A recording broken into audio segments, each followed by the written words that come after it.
Hello friends, welcome to शिक्षक prep. तो friends, हम सीटेट जुलाई 2025 की प्रिपरेशन कर रहे हैं और अभी हमारी साइंस की एनसीईआरटी सीरीज़ चल रही है पेपर 2 के लिए, जिसमें हम 6 to 8 की पूरी साइंस कवर कर रहे हैं।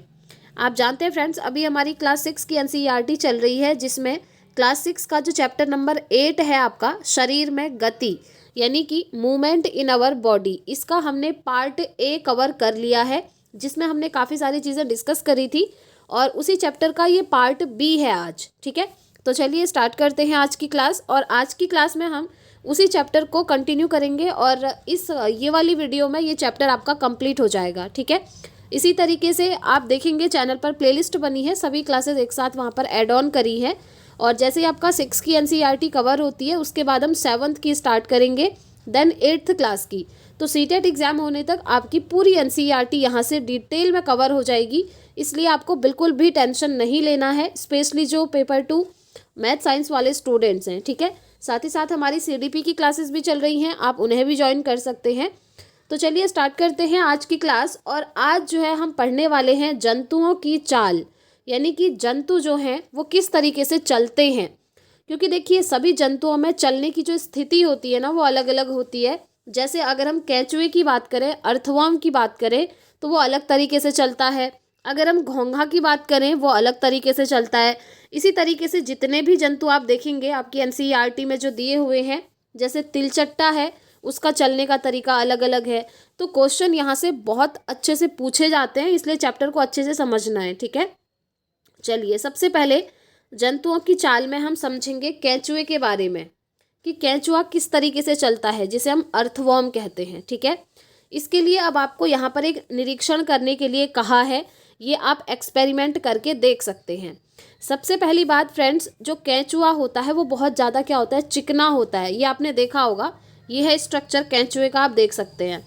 और डे टू डे लाइफ में आपने कभी ना कभी तो ये देखा ही होगा, जो केंचुआ है, अर्थवर्म है। ठीक है, तो इसकी चलने की गति कैसी है, इसको हम एक बार देखते हैं।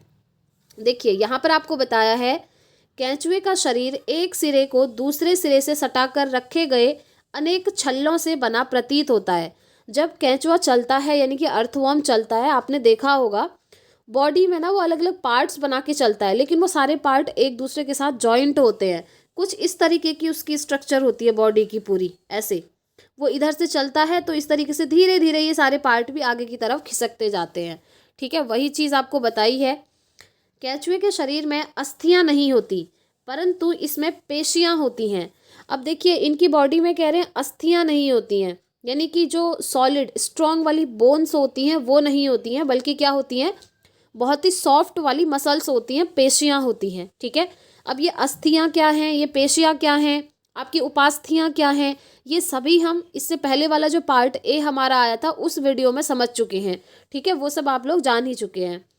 इसके शरीर के घटने और बढ़ने में इसकी सहायता करता है। तो क्वेश्चन आपका ये बन जाता है सीटेट में, कि केंचुए के शरीर में कौन सी चीज़ जो है उसके शरीर के घटने और बढ़ने में हेल्प करती है, तो आप कहेंगे उसके शरीर की पेशियां, क्योंकि अस्थियां तो उसमें होती ही नहीं है ना। आगे देखिए, चलने के दौरान केंचुआ अपने शरीर के पश्च भाग को भूमि में जकड़े रहता है तथा अग्र भाग को फैलाता है। इसके बाद वह अग्र भाग से भूमि को पकड़ता है और पश्च भाग को स्वतंत्र कर देता है। तो इस तरीके से वो क्या करता है, चलता है, एक जगह से दूसरी जगह पर जाता है। ठीक है, आगे देखिए, इसके पश्चात यह शरीर को संकुचित करता है तथा पश्च भाग को आगे की ओर खींचता है। इससे वह कुछ दूरी तक आगे बढ़ता है। केंचुआ इस प्रक्रिया को आगे दिया है, केंचुआ इस प्रक्रिया को बार बार दोहराते हुए मिट्टी पर आगे बढ़ता है। इसके शरीर में चिकने पदार्थ होते हैं जो इसे चलने में सहायता करते हैं। तो याद रखना है, इनकी जो बॉडी होती है वो क्या होती है, चिकनी होती है।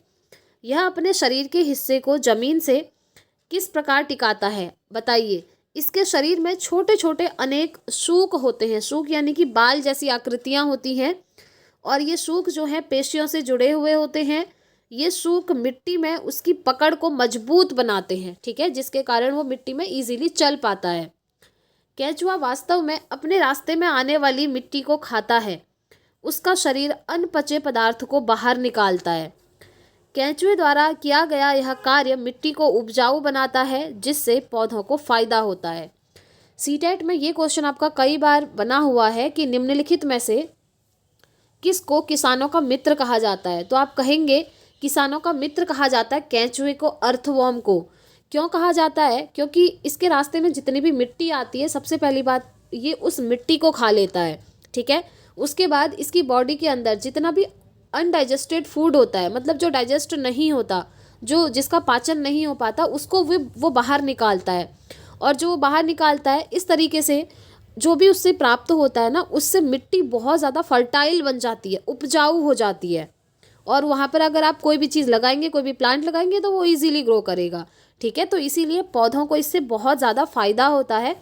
तो इसीलिए अर्थवर्म को यानी कि केंचुए को किसान का मित्र कहा जाता है। ये चीज़ आपको याद रखनी है, ठीक है। छोटा सा कॉन्सेप्ट था केंचुए का, आई होप आप लोग समझ भी गए होंगे। चलिए, केंचुए की बात यहाँ पर कंप्लीट। अब आता है नेक्स्ट आपका घोंघा के बारे में, जो कि आपका सीटेट में बना हुआ है पहले, ठीक है। चलिए, घोंघा के बारे में हम पढ़ लेते हैं। ये भी आप लोगों ने देखा होगा, देखते हैं। ये रहा स्ट्रक्चर इस तरीके से। बरसात में तो अक्सर आपने इसको देखा होगा, ठीक है। इसे स्नेल कहा जाता है इंग्लिश में। अब ये क्या है देखिए, किसी बगीचे में एक घोंघे का अवलोकन आप कर सकते हैं। आपको इसकी पीठ पर गोल संरचना दिखाई देगी। ये देखिए, घोंघा ना कुछ इस तरीके से होता है। पीठ पर एक गोल संरचना होती है, और ये जो संरचना होती है, ये जो पीठ पर है गोल गोल, ये बहुत ज़्यादा कठोर होती है, हार्ड होती है, ठीक है। और इस तरीके से इसकी सींग निकली हुई होती है, देख लीजिए, आपने देखा ही होगा ये। चलिए, इसको पढ़ेंगे। इसे कवच कहते हैं, ठीक है। ये जो गोल संरचना है, इसे हम क्या कहते हैं? कवच कहते हैं। यह घोंघे का बाह्य कंकाल है, ठीक है। अब ये कंकाल क्या है, स्केलेटन क्या है, ये हम प्रीवियस क्लास में पढ़ चुके हैं। ह्यूमन का भी स्केलेटन होता है ना। और ह्यूमन के स्केलेटन में क्या क्या चीज़ें आती हैं, वो सब हम कर चुके हैं कवर, इससे पहले वाले पार्ट ए वाली वीडियो में। अभी हम उसी को आगे करते हुए पार्ट बी कर रहे हैं। तो ये जो घोंघे की पीठ में आप देख रहे हैं गोल संरचना, ये क्या है? घोंघे का एक बाहरी कंकाल है, ठीक है। परंतु यह अस्थियों का बना नहीं होता। यह कवच एकल एकक होता है। ये क्वेश्चन इंपॉर्टेंट। ये जो है अस्थियों का नहीं बना होता, बल्कि ये क्या होता है? एकल एकक होता है, सिंगल होता है। और यह घोंघे को चलने में कोई सहायता नहीं करता, यह घोंघे के साथ खींचता चला जाता है। अब आप सोच रहे होंगे कि जब घोंघा चलता है तो ये इसकी हेल्प करता होगा। नहीं, ये हेल्प नहीं करता इसके चलने में।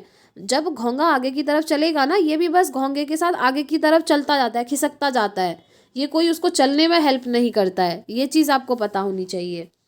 घोंघे को कांच की पट्टिका पर रखकर इसका आप प्रेक्षण कर सकते हैं। जब यह चलना प्रारंभ करे तो सावधानी से कांच की पट्टिका को अपने हाथों से अपने सिर से ऊंचा उठाकर कांच के नीचे की ओर से उसके चलने के ढंग का प्रेक्षण आप कर सकते हैं। यहाँ से आपको ये पता लगेगा कि घोंघा किस तरीके से चलता है, ठीक है। चलिए, आगे दिया है कि कवच का छेद खुलने पर आपने उससे एक मोटी मांसल संरचना और सिर बाहर आते हुए देखा होगा। मोटी संरचना इसका पैर है और दृढ़ पेशियों का ये बना है, ठीक है। यहाँ पर आप देखिए, इसकी बात हो रही है। ये जो मोटी संरचना आप देख रहे हैं जो बाहर की तरफ निकलता है, ये इसके पैर हैं और ये इसको चलने में हेल्प करते हैं। अब सावधानी पूर्वक कांच की प्लेट को एक और थोड़ा सा झुकाइए। यहाँ पर एक्टिविटी बताइए, आप चाहें तो कर सकते हैं, ना चाहे तो नहीं भी कर सकते हैं। आप बस यहाँ पर इंपॉर्टेंट चीज़ें ये याद रखिए कि इसकी जो बॉडी होती है, इसके पीठ पर एक गोल संरचना होती है जो कि काफ़ी हार्ड होती है, लेकिन ये इसको चलने में हेल्प नहीं करती है। जब घोंघा चलता है तो इसके साथ साथ ये भी इसके साथ खींचा हुआ चला जाता है। लेकिन घोंघे के अंदर एक मांसल मोटी संरचना होती है जिसे उसका पैर या पाद कहते हैं, और इसकी हेल्प से वो आगे की तरफ चलता है। अब देखिए, पाद की लहरदार गति दिखाई देती है, यानी कि जो पैर होता है वो लहरदार गति करता हुआ आगे की तरफ चलता है। क्या घोंघे की गति केंचुए की गति से तीव्र है अथवा धीमी? ये आपको बताना है कि घोंघा तेज चलता है या फिर केंचुआ तेज चलता है, ठीक है। बस इतना ही था, ज़्यादा कुछ नहीं था। बिल्कुल भी ऐसा नहीं है कि आपको बहुत सारी चीज़ें रटनी है, नहीं, बहुत सिंपल है। लेकिन छोटे छोटे जो पॉइंट हैं वो आपको नोट डाउन करते हुए चले जाने हैं। और फ्रेंड्स, अगर आप पेड नोट्स लेना चाहते हैं ना सीटेट का, आप चाहते हैं कि वीडियोस के थ्रू आप पढ़ें और नोट्स आपके पास हो सामने में, तो आप पेड नोट्स परचेज कर सकते हैं। आपको स्क्रीन पर मैंने स्टार्टिंग में एक व्हाट्सअप नंबर दिखाया था, उस पर अगर आप व्हाट्सअप मैसेज करते हैं तो आप बहुत ही मिनिमम प्राइस पे अभी नोट्स को ले सकते हैं। जहाँ पर आपको साइंस का तो बाइलिंगुअल नोट्स मिल जाएगा, वो भी हैंड रिटन, जो कि मैंने खुद से लिखा है। बाकी सारे सब्जेक्ट का भी मिलेगा, पेपर 1 पेपर 2 सभी का, ठीक है। आप एक बार डेमो देख लीजिएगा, अगर आपको डेमो पसंद आता है देन आप नोट्स ले सकते हैं, और अगर डेमो नहीं भी पसंद आता है तो कोई दिक्कत नहीं है, आप नोट्स ना लें, लेकिन डेमो एक बार ज़रूर देखें, क्योंकि बिलीव मी नोट्स काफ़ी अच्छा बनाया गया है और आप लोगों की डिमांड पर ही वो बना है। पिछली बार भी नोट्स बना था, इस बार थोड़ा सा अपडेट कर दिया गया है, तो आप लोग देख लीजिएगा। बाकी अगर कोई भी क्वेरी है तो आप टेलीग्राम ज्वाइन कर सकते हैं, वहाँ पर आपको सारे रिप्लाईज मिल जाएंगे, ठीक है। और जो नोट्स के रिव्यूज़ हैं फ्रेंड्स, वो मैंने टेलीग्राम पर आप लोगों के साथ शेयर करे हैं, आप लोगों ने वो देख ही लिए होंगे। चलिए आगे बढ़ते हैं, अब हम पढ़ेंगे तिलचट्टे के बारे में। तिलचट्टा क्या है और इसके बारे में आपको क्या बताया गया है, ठीक है। चलिए, तिलचट्टा, तिलचट्टे को हम इंग्लिश में कहते हैं कॉकरोच, ये भी आपको पता ही होगा, ये तो ईजी सी चीज़ है ना। तो चलिए देखते हैं तिलचट्टे में कितने पैर होते हैं, चलने में क्या हेल्प करते हैं, ये सारी चीज़ें। क्योंकि तिलचट्टे के बहुत सारे पैर देखे होंगे आपने, लेकिन एग्जैक्टली कितने होते हैं वो अब आपको पता चलेगा। देखिए, तिलचट्टा ज़मीन पर चलता है, दीवार पर भी चढ़ता है और वायु में उड़ता भी है, ये सभी ने देखा होगा। इसमें 3 जोड़ी पैर होते हैं जो चलने में सहायता करते हैं, ये इंपॉर्टेंट है, याद रखेंगे। कितना? 3 जोड़ी, 3 पेयर इनके क्या होते हैं, पैर के होते हैं, यानी कि टोटल 6 पैर हो गए। जोड़े में पूछे तो आप कहेंगे 3 जोड़े, ठीक है। ये इनको चलने में हेल्प करते हैं। आगे दिया है कि इसका शरीर कठोर बाह्य कंकाल द्वारा ढका होता है। चलिए मैं स्ट्रक्चर दिखा देती हूँ, ये रहा, ये है तिलचट्टा यानी कि कॉकरोच। इसकी जो बॉडी है कह रहा है कठोर बाह्य कंकाल से ढकी हुई होती है। ये जो आप देख रहे हैं ना बाहर का, ये पार्ट कठोर है और बाहरी है कंकाल है इसका। यह बाह्य कंकाल विभिन्न एककों की परस्पर संधियों द्वारा बना होता है, ठीक है, जिसके कारण गति संभव होती है, यानी कि जिसके कारण ये इजीली चल पाता है। तो ये है आपका तिलचट्टा। इतना ही नहीं है, आगे और भी चीज़ें दी हैं, वो भी हम देखते हैं। देखिए आगे यहाँ पर बताया है कि इसके वक्ष से यानी कि चेस्ट से 2 जोड़े पंख भी जुड़े हुए होते हैं, ये जो आप देख पा रहे हैं, ठीक है। अगले पैर संकरे और पिछले पैर चौड़े और बहुत ही ज़्यादा पतले होते हैं। तिलचट्टे में विशिष्ट पेशियां होती हैं, पैर की पेशियां उन्हें चलने में हेल्प करती हैं और वक्ष की पेशियां तिलचट्टे के उड़ने के समय उसके पैरों को गति देती हैं। ये इम्पॉर्टेंट है, पैर की जो पेशियां हैं वो उनको चलने में हेल्प करती हैं, और जो वक्ष की पेशियां हैं यानी कि चेस्ट की जो मसल्स हैं वो तिलचट्टे के उड़ने के समय उसके पैरों को गति देती हैं, ठीक है। ये आपको याद रखना है, उड़ते समय कौन हेल्प करते हैं और चलते समय कौन हेल्प करते हैं, ठीक हो गया। चलिए एक इम्पॉर्टेंट चीज़ जो कि इसमें नहीं दी है वो आपको याद रखना है, क्योंकि सीटेट में ये क्वेश्चन बना हुआ है कि जो तिलचट्टा है वो कौन से संघ में आता है। तो फ्रेंड्स, जो ये तिलचट्टा होता है, कॉकरोच होता है, ये ऑर्थोपोडा संघ में आता है, और ऑर्थोपोडा संघ के अंदर भी एक कीट वर्ग आता है, उसके अंदर ये तिलचट्टा आता है, ठीक है। ऑर्थोपोडा संघ याद रखना, और अगर आपसे वर्ग पूछे तो आप कहेंगे कीट वर्ग में, क्योंकि तिलचट्टा क्या है, एक कीट है, ठीक हो गया। चलिए आगे बढ़ते हैं। अब नेक्स्ट आता है आपका पक्षियों के बारे में कुछ बताया हुआ है यहाँ पे, यानी कि बर्ड्स के बारे में। तो चलिए बर्ड्स के बारे में पढ़ लेते हैं। पक्षी हवा में उड़ते हैं और भूमि पर चलते हैं, ये आप जानते ही हैं। बतख तथा हंस जैसे कुछ पक्षी जल में भी तैरते हैं। पक्षी इसलिए उड़ पाते हैं क्योंकि उनका शरीर उड़ने के लिए अनुकूलित होता है, और उनकी अस्थियों में वायु क्या होती है, यहाँ पर दिया है, वायु के प्रकोष्ठ होते हैं, जिनके कारण अस्थियाँ हल्की परंतु मजबूत होती हैं। पीछे के जो पैर होते हैं उनकी अस्थियाँ चलने और बैठने के लिए अनुकूलित होती हैं। अग्रपाद की अस्थियाँ रूपांतरित होकर पक्षी के पंख बनाती हैं। कंधे की अस्थियाँ मजबूत होती हैं। वक्ष की अस्थियाँ उड़ने वाली पेशियों को जकड़े रखने के लिए विशेष रूप से रूपांतरित होती रहती हैं तथा पंखों को ऊपर नीचे करने में हेल्प करती हैं।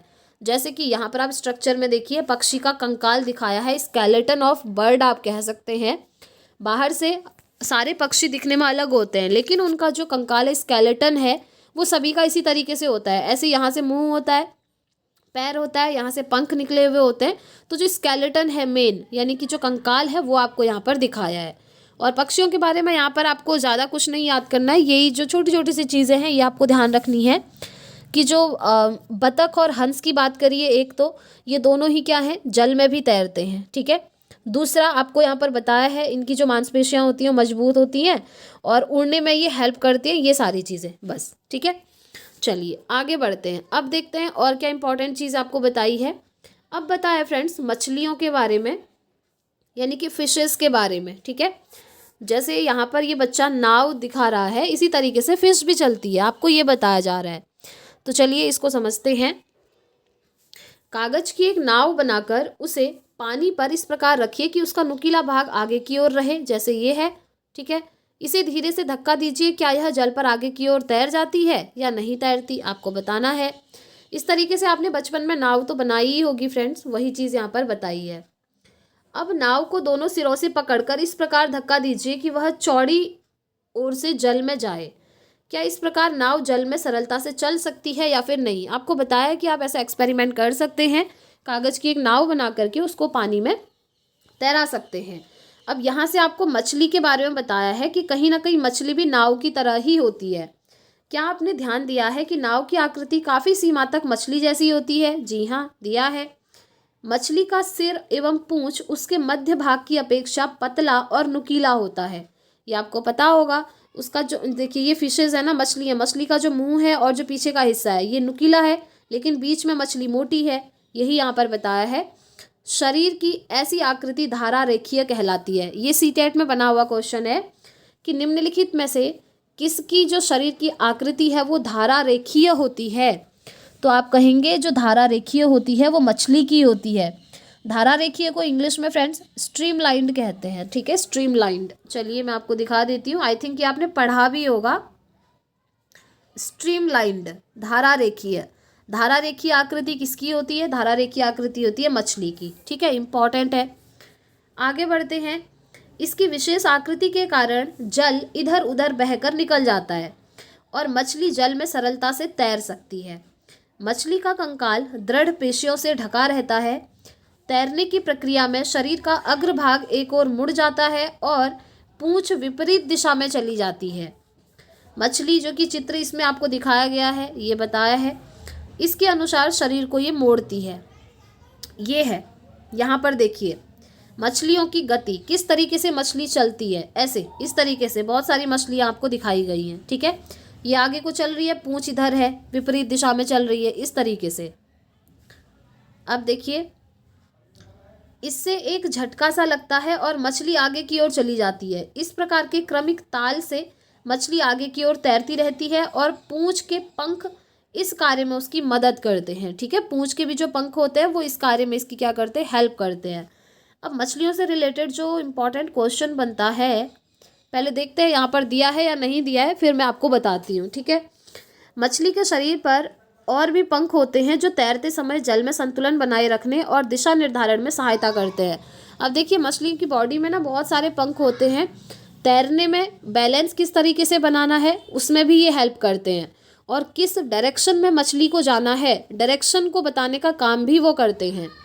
क्या आपने कभी ध्यान दिया है कि गोताखोर अपने पैरों में इन पंखों की तरह के विशेष अरित्र यानी कि फ्लीपर पहनते हैं जो उन्हें जल में तैरने में हेल्प करते हैं? क्या आपने देखा है? वो इसीलिए पहनते हैं ताकि उनको डायरेक्शन का पता चल सके कि किस डायरेक्शन में, किस दिशा में उनको जाना है। ठीक है, ये हो गई बात मछलियों के बारे में। अब मछलियों से रिलेटेड एक क्वेश्चन जो कि सीटेट में और पूछा जाता है, वो यहाँ पर दिया नहीं है लेकिन आपको पता होना चाहिए। देखिए आपसे क्वेश्चन ये पूछा जाता है कि पानी में घुली हुई ऑक्सीजन को कौन ग्रहण करते हैं? तो आप कहेंगे जो मछलियाँ होती हैं, फिशेज होती हैं, वो पानी में घुली हुई ऑक्सीजन को ग्रहण करते हैं। क्योंकि देखिए वैसे हम लोग पानी में घुली हुई ऑक्सीजन को तो ग्रहण नहीं करते, हमें तो एटमॉस्फेयर में जब भी ऑक्सीजन मिलती है हम उसको ग्रहण कर लेते हैं।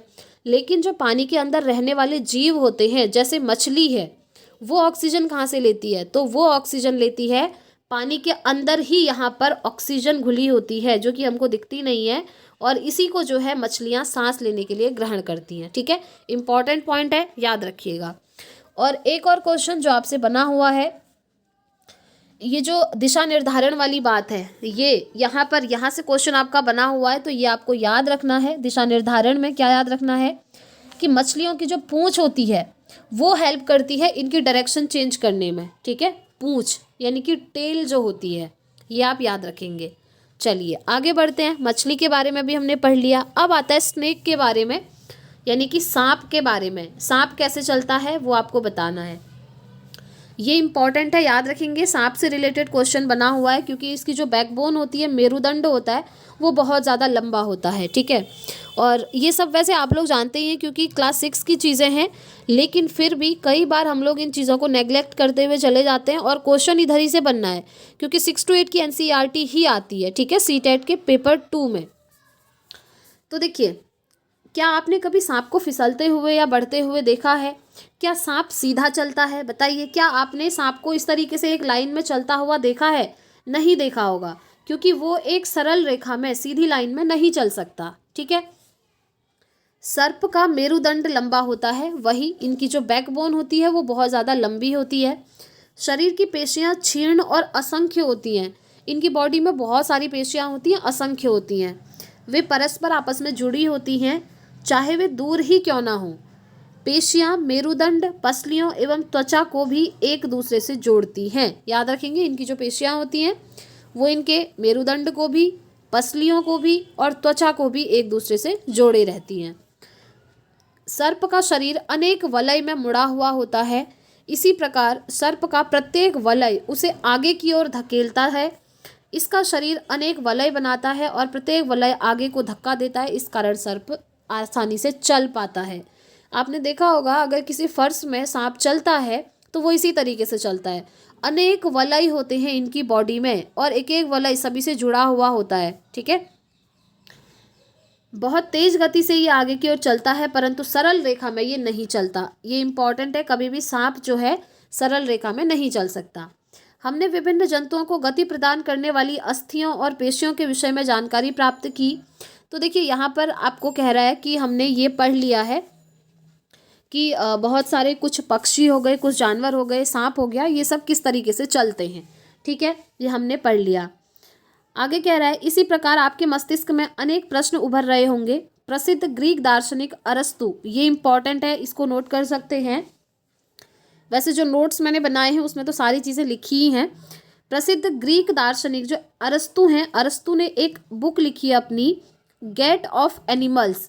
इसमें स्वयं अपने आप से ऐसे अनेक प्रश्न पूछे थे उन्होंने, विभिन्न जंतुओं के शरीर में विभिन्न भाग क्यों होते हैं, इस तरीके से, ठीक है। तो कहने का मतलब है, यहाँ पर आपको जो इंपॉर्टेंट चीज़ बताई है वो ये है कि अरस्तु ने एक बुक लिखी है, गेट ऑफ एनिमल्स। इसी को हम कहते हैं गेट्स ऑफ एनिमल्स, यानी कि जंतुओं की चाल। अब यहाँ पर ये छोटी छोटी चीज़ें दी हैं। यहाँ पर देखिए, उन जंतुओं की विशेष गति में किस प्रकार सहायक है, मतलब जो जंतु हैं यहाँ पर, उनकी बॉडी में कितनी पेशियाँ हैं, कितनी मांसपेशियाँ हैं, ये सारी चीज़ें, और किस तरीके से वो चलते हैं, इन सभी का अध्ययन किया था अरस्तु ने। विभिन्न जंतुओं के शारीरिक अंगों में क्या समानताएं होती हैं, क्या विभिन्नताएं होती हैं, विभिन्न जंतुओं को चलने के लिए कितने अंगों की आवश्यकता होती है, मनुष्य के 2 पैर और गाय और भैंस के 4 पैर क्यों होते हैं, बहुत से जंतु संपादी होते हैं तो क्यों होते हैं, ये सारी चीज़ें, इतने अधिक प्रश्न। संभवतः अपने क्रियाकलापों द्वारा हमने कुछ प्रश्नों के उत्तर प्राप्त करने का प्रयास किया है जो कि इस चैप्टर में हमने पढ़ा है, और कुछ और प्रश्नों के उत्तर हमें खोजने हैं, ठीक है। आगे देखिए, यहाँ पर आपको बताया है, बेहतर जीवन जीने के लिए योग के बारे में कुछ चीज़ें बताई हैं। संयुक्त राष्ट्र द्वारा 21 जून को अंतर्राष्ट्रीय योग दिवस के रूप में घोषित किया गया। याद रखेंगे, संयुक्त राष्ट्र द्वारा, ठीक है, 21 जून को अंतर्राष्ट्रीय योग दिवस के रूप में। बाकी इसमें यही चीज़ें बताई हैं कि योग से मनुष्य स्वस्थ रहता है, मेरुदंड को सीधा रखने में ये हेल्प करता है, यानी कि जो आपकी बैकबोन होती है, बहुत सारे लोग ऐसे झुक करके बैठते हैं, तो उस तरीके से आपको नहीं बैठना है। अगर आप लगातार योगा कर रहे हैं तो आपकी बैकबोन एकदम सीधी होगी, स्ट्रांग होगी। योग की कई सारी मुद्राएं होती हैं जिसमें आप स्वयं का वजन उठाते हैं, अस्थियां इससे मजबूत होती हैं, ये सारी चीज़ें यहाँ पर बताई हैं। देखिए, अधिकतर बुजुर्ग लोगों में कुछ चीज़ें देखी जाती हैं, उनसे दर्द में कमी इससे होती है, इससे शरीर की सभी मांसपेशियां एक्टिव रहती हैं, मनुष्य स्वस्थ रहता है। तो इस तरीके से योग हमेशा करना चाहिए, ये चीज़ें बताई हैं। जो इम्पॉर्टेंट है वो ये है कि 21 जून को अंतर्राष्ट्रीय योग दिवस संयुक्त राष्ट्र द्वारा घोषित किया गया, ठीक है। इस तरीके से ये चैप्टर यहाँ पर कंप्लीट होता है। हमने इस चैप्टर में क्या क्या पढ़ा, अब यहाँ पर पहले देखिए। हाँ, अभी कंप्लीट नहीं है क्योंकि इसका सारांश पढ़ना बाकी है, ठीक है। सारांश भी इम्पॉर्टेंट होता है, कभी कभी सीटेट में डायरेक्टली सारांश से क्वेश्चन आ जाता है।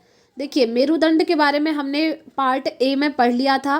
कंदुक खल्लिका संधि, ये जितनी भी संधियां हैं आपकी, बॉल एंड सॉकेट जॉइंट है, हिंज जॉइंट है, ये सब हम पार्ट ए वाली क्लास में कर चुके हैं। सूक है, उपास्थि यानी कि कार्टिलेज, गुहिका, अचल संधि जो हमने फिक्स्ड जॉइंट कहा था, है ना, अपर जॉ वाला, वो सब आपको याद होगा। पार्ट ए वाली वीडियो ज़रूर देखिएगा, तब ये चैप्टर आपका कंप्लीट होगा, ठीक है। जंतुओं की चाल अभी हमने देख ली, कौन किस तरीके से चलता है। हिंज संधि है, पेशी, बाह्य कंकाल, श्रोणी अस्थियां, धुराग्र संधि, पसली पिंजर, कंधे की अस्थियां, कंकाल, धारा रेखीय। धारा रेखीय शरीर किसका होता है? मछली का, ठीक है। ये सब हम पढ़ चुके हैं। अब देखिए सारांश आता है जो कि इम्पोर्टेंट है। अस्थि एवं उपास्थि मानव कंकाल बनाते हैं। यह शरीर का पिंजर बनाता है और इसे एक आकृति भी देता है। कंकाल चलने में सहायक है और आंतरिक अंगों की सुरक्षा करता है। ये सब हमने पढ़ लिया है। मानव कंकाल खोपड़ी, मेरुदंड, पसली, वक्ष की अस्थि, कंधे, श्रोणी मेखला, हाथ और पैर, इन सभी अस्थियों से मिलकर ह्यूमन का स्केलेटन बना है, ठीक है। पेशियों के जोड़ों के एकांतर क्रम में सिकुड़ने और फैलने की अस्थियां गति प्रदान करती हैं। अस्थियों की संधियां अनेक प्रकार की होती हैं। यह उस संधि की प्रकृति और गति की दिशा पर निर्भर करता है। पक्षियों की दृढ़ पेशियां और हल्की अस्थियां मिलकर उन्हें उड़ने में हेल्प करती हैं और ये पंखों को फड़फड़ाकर उड़ते हैं। ये सब हमने पढ़ लिया। मछली शरीर के दोनों ओर एकांतर क्रम में वलय बनाकर जल में तैरती है। जी हाँ, सांप जो है अपने शरीर के दोनों ओर एकांतर क्रम में वलय बनाते हुए भूमि पर वलयाकार गति करता हुआ फिसलता है। ये सब हम पढ़ चुके हैं। तिलचट्टे के बारे में भी हमने पढ़ लिया है कि वक्ष की जो पेशियां हैं वो 3 जोड़ी पैर और 2 जोड़ी पंखों से जुड़ी हुई होती हैं, जो कि तिलचट्टे को चलने में और उड़ने में हेल्प करती है। कैंचुए में जो गति होती है वो शरीर की पेशियों के बारी बारी से विस्तरण और संकुचन से होती है और शरीर की अधः सतह पर सूख कैंचुए को भूमि पर पकड़ बनाने में हेल्प करते हैं। नेक्स्ट हमने घोंगा के बारे में भी पढ़ा था कि घोंगा जो है पेशीय पाद की सहायता से चलता है और इसकी पीठ पर क्या होता है? एक ऐसी गोल गोल कठोर संरचना होती है जो इसको चलने में कोई हेल्प नहीं करती, बस चलते हुए खिसकता जाता है, ठीक है, घोंगे के साथ। तो इस तरीके से ये चैप्टर हमारा कंप्लीट होता है फ्रेंड्स। आई होप आपको वीडियो पसंद आई होगी। अगर कोई भी डाउट है तो प्लीज़ आप कमेंट करके पूछ सकते हैं। बाकी आप हमारी एनसीईआरटी की सीरीज़ को ज़रूर फॉलो करिएगा फ्रेंड्स। एग्जाम से पहले पूरी एनसीईआरटी कवर करवाई जाएगी और नोट्स लेना चाहते हैं तो स्क्रीन पर आपको नंबर दिख ही रहा है, इस पर आप व्हाट्सअप मैसेज करके ले सकते हैं। बहुत ही मिनिमम प्राइस पे अभी आपको अवेलेबल हो रहा है और रिव्यूज़ वगैरह आप टेलीग्राम पर देख सकते हैं, ठीक है। तो इस वीडियो में इतना ही रखते हैं फ्रेंड्स, मिलेंगे नेक्स्ट वीडियो में। Thanks for watching.